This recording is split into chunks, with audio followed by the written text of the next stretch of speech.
In today's video, I'll show you on how you can fix monitor speakers not detected on the playback sound computer. Now, what you want to do to fix this problem is to head over to the sound settings, click on the sound control panel, and basically from here, you just want to make sure that the monitor is enabled and not disabled. So to do that, you just want to head over to your monitor. In my case, it's going to be the 24E3. I'll just right click on it, click on the enable button. Now if it says disable, this means that it is currently enabled, so that's why it's written disabled right here.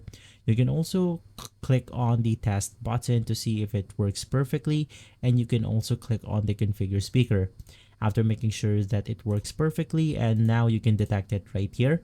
What you want to do is to navigate through the back of your monitor, look for the H and P with the headset icon. Now this is basically the 3.5mm audio jack on our monitors.